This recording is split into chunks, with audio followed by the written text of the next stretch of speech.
So, Charlie, you tweeted out on Sunday that Kyle Tucker is now on his third month out and is nowhere near returning. Who believes Tucker had or has a leg fracture and the Astros misdiagnosed it and or failed the forthcomingness test? So that went wild on X because it really strikes a nerve at the media and fan base's distrust in Houston's honesty surrounding the health of their players. So I wanted to ask you guys this. Is there a harm in torpedoing the trust of the fan base, or does it really matter? Do they just need to win? I think the latter is the most important component of this. As the Astros have scuffled along, I mean, it's not like they're the Marlins or the Rockies, but by Astro-esque standards of most of the last decade, this is bad. So their credibility's taken a hit. The hue and cry over the Kikuchi trade speaks to a general lack of trust of Astros upper management at this point. I think it's also human nature to complain, and one better to complain when things aren't going swimmingly. So, yeah, it was an avalanche of response to that. I do not have a definitive opinion. There are bone bruises that can take 6 months to heal themselves. And if it's just not right. But speaking of credibility, the Astros organizationally is not real high in the way they discuss injuries, the way they dissemble or obfuscate or underplay. I don't know if flat out at times have made things up. But from Verlander to Javier in the past, Altuve will be out a couple of days, and it turns out to be a couple of weeks. I mean, if you want to go organizationally, we can throw in Brandon Taubman. So, that the Astros' word is gospel. It's not exactly a pristine track record there, but winning as deodorant, I'll throw the analogy. I like to get in at least once per year. If your uncle is rich and crazy, he's eccentric. If he's poor and crazy, he's crazy. So the feeling about the Astros for many right now is they're not eccentric. Yeah, who knows with Tucker, right? Like we don't know. And Charlie's right. If that swelling gets in there and it is just a bone bruise and he can't move around right, that could keep him out a long time. But the Astros, they've lost some credibility because of, the Javier stuff. And, we don't have to get into all that. But I think as far as the mistrust with the organization, I think the thing that upset fans the most was the whole back of the baseball card thing with Abreu that we had to keep listening to over and over again. And, once that started happening, that's when the credibility really started going down there. But we'll see. But, we did see it at the trade deadline. People were upset. I wonder if the backlash from that Kikuchi trade is just why maybe they didn't go add another bat, because they were like, man, if the fan base is this upset over us trading away these guys, imagine what they're going to do if we give up a bunch more prospects and a deal for a bat. So only Dana Brown really knows the answer to that. But I mean, I think it's fair to question. They're very secretive about this stuff. And I mean, it's been all season long with a bunch of different guys. And it doesn't help that they come out and say McCullers isn't going to pitch this year. That's just another example of, oh, here we go again. Oh, he's going to help you down the stretch. Oh, maybe he won't be in the starting rotation, but maybe he can help in the bullpen. And now it's just like, no, it's not going to happen. No McCullers. So at this point, you have to wonder if you're going to see McCullers again. I hope you do, but the evidence is pretty right in your face right there. It doesn't look good. And Garcia, another hiccup for him.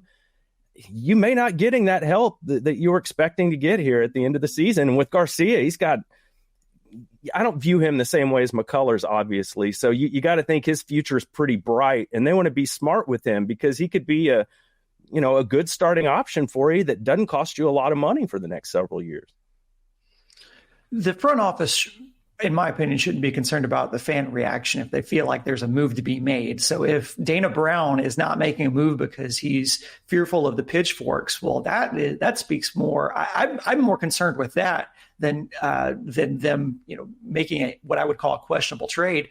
But I do wonder how much of the, let's talk about Jeff Bagwell, because his name always comes up when there's deals that, the fan base is questioning. The Kikuchi thing really hit fever pitch when Dana Brown was shown up in the booth with the box with Jeff Bagwell, and they were the camera caught them two talking. That was on the day the Kikuchi trade was announced. Is it fair? I mean, we don't really know what's going on behind the scenes, but the fans have decided that Jeff Bagwell is persona non grata when it comes to the dealings. And obviously, it's because they were tied to other moves, and we're going to get into that a little bit. But what do you think about this fan backlash against Bagwell specifically? Because I see his name get thrown in there probably more than Crane. And Crane runs the team and is the one who signs off on all these big contracts. So no one's making these decisions without his sign off. But it's interesting that gets deflected a little bit and more of the blame goes towards Jeff Bagwell. The Astros basically have been able to just brutally overpower any criticism with all the relentless winning. And now they're barely over 500. They're only in position to have a decent shot of winning their division because they're in the worst division in baseball. But you play the course. And people like to have targets, assign blame, sometimes throw out wacky conspiracy theories. I mean, look at our presidential race. So, Bagwell, especially as you skew younger, those who never saw him play don't have proper appreciation for Jeff Bagwell's awesome Hall of Fame career. I know, postseason aside. I think he's the piñata that a lot of people think, let's take a swing at him. And you do see him in the booth. I don't think he's filled in now for several weeks on any of the broadcasts. But Jim Crane's gone radio silent and every other kind of silent now for months. So if Bagwell's there, right, we haven't seen Reggie Jackson on a telecast or in the booth recently, right? So I think Bagwell's a convenient target. And I don't say this actually as an indictment of Jeff Bagwell, because it's not like he can say, I'm making this decision or I must be heard on this. But if Jeff Bagwell joined us right now and I said, Jeff, name 5 Cleveland Guardians, would he do it? I don't know how attuned he is really to the league, game in, game out, beyond, certainly follows the Houston Astros closely, but in assessing other teams' prospects or major leaguers, I mean, how much had he seen Yusei Kikuchi pitch this season before the Astros traded for him? I don't know. I'm going to guess not a whole lot. No, that's fair. I think Bagwell gets a lot of this because he obviously has a lot of pull in the organization. He's the one that started all the back of the baseball card stuff. When Abreu was failing the eye test, anybody that ever watched a baseball game could be like, this guy doesn't belong. And then he goes down to the minors, the complex league, for like 5 games and doesn't really do hardly anything. And then he's got Joe Espada and all these other people parroting like, oh, we're seeing some big changes and Abreu's looking really good. And, he'll be back up here with the club. And we knew it was nonsense. Then he comes back. He looks like the exact same player. How could he possibly had gotten any better over the 5 games that he played down there and against that competition? And then he plays a couple games at Sugar Land, doesn't do anything, and he's back in the big leagues. It's the stuff that just your casual fan can point at and be like, this is not right. This is so clearly not the case. When you're just lay fan can see that this guy doesn't really know what he's talking about, or that he's lying to you. But I understand in sports, they can't always tell you the truth. But when you can tell, like, they are throwing some BS at me right here, and they're the ones that are paid and are professionals, they should know more than us. And when your average fan can call out what's wrong with the club better than the people inside the building, that's when it really starts going nuts on social media, because people are just like, this isn't right. This is so clearly not right. Stop blowing this BS in my face. The sheep will always follow no matter what. But for caring fans, discerning fans, or critical fans or observers, if you insist and look them in the eye, 2 + 2 = 7, you deserve to have your credibility eroded. Speaking of credibility, we mentioned Rafael Montero being waived over the weekend. He cleared waivers, accepted an assignment to Sugar Land. This was the last of those Crane Bagwell contracts that were signed post James Click. Is Crane agreeing to eat those 3rd years on Abreu and Montero sort of an admission by Crane that these were bad deals? And do you think that this was a learning experience for that front office, that they should let a real GM do GM things? You would hope so on the latter. As for the former, sometimes actions do speak louder than words. And, I don't think there's nobility in finally coming around and, the smelling salts kicked in, whatever, that Abreu was beyond a lost and hopeless cause. Montero, there was zero chance of anyone claiming him on waivers and picking up that contract for the rest of this year and paying him $11.5 million next year. But the Astros are in a very precarious spot going forward, given the thin minor league system and an expensive top-heavy major league roster, which is going to include $48 million of nothing next year. $19.5 million Abreu, $11.5 million Montero, and I personally would guess that Lance McCullers is finished. Certainly only a moron would count on him. Only a dreamer, and it's nice to dream, would think that McCullers can come back and become a real factor. So that's another $17 million. That's $48 million all on the books. All count. Every dollar counts toward the competitive balance tax next year, with the first threshold is $241 million. Accounting $48 million at dead weight, the Astros are at about $220 million without a first baseman, without a third baseman, back end of the bullpen spots, because Altuve gets a raise next year, right? He goes to $25 million, as he may well be entering the decline phase of his career. Jordan is over $19 million. Josh Hader is $19.5 million. Ryan Presley now is $14 million. Kyle Tucker, Framber Valdez, unless the Astros are going to really do a retool and shop those guys, they're going up to the $18 to $20 million range in salary arbitration. Jim Crane is going to have some reckoning to do this offseason in terms of talent and payroll structure for this roster 2025 and beyond.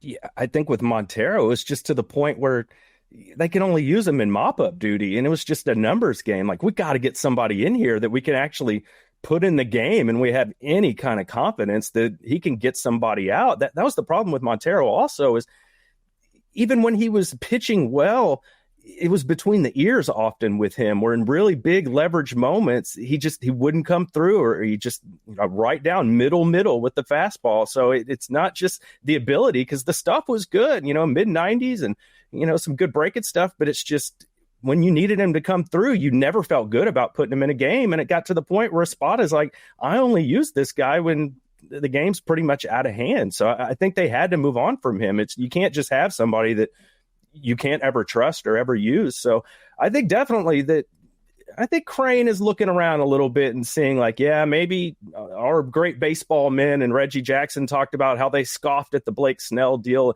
Maybe they are starting to be like, okay, maybe we've made some mistakes. We need to look at how we do things a little more closely. And I wonder if you gave them truth serum, would they do the Josh Hader deal again after what we've seen this year? Only if they're foolish. Right. I would hope not.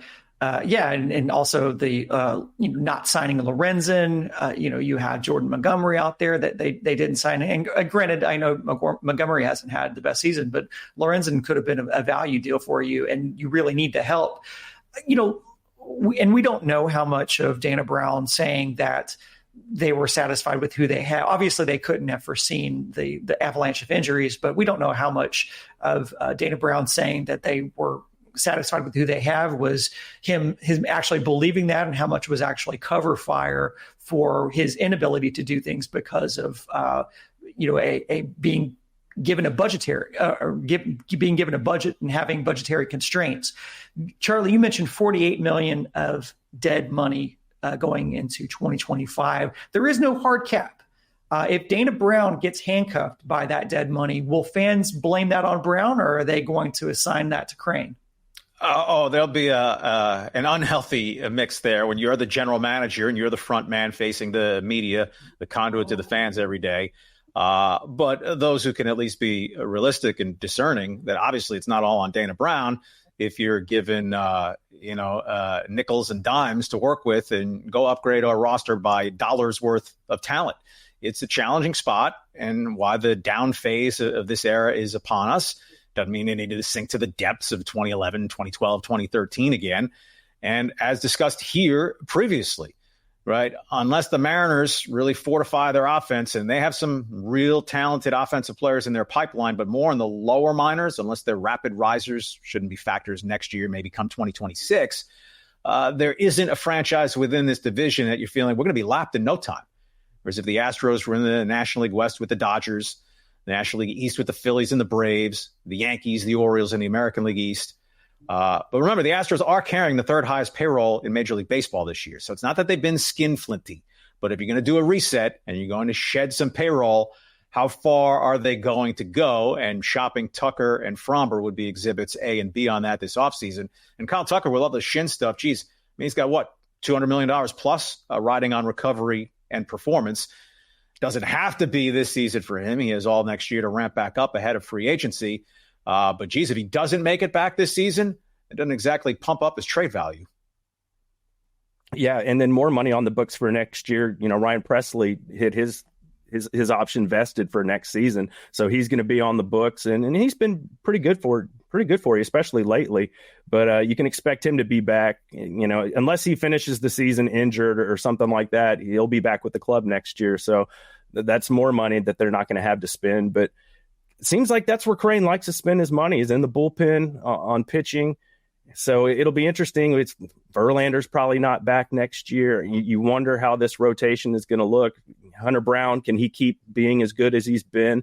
So they'll have their hands full next year. But Charlie's right. Nobody's running away in this division. So pitching's usually a good spot. If you're not going to score a ton of runs, if you can keep the other team from scoring, you're going to be in a lot of ball games. All right. Well, we'll wrap it there.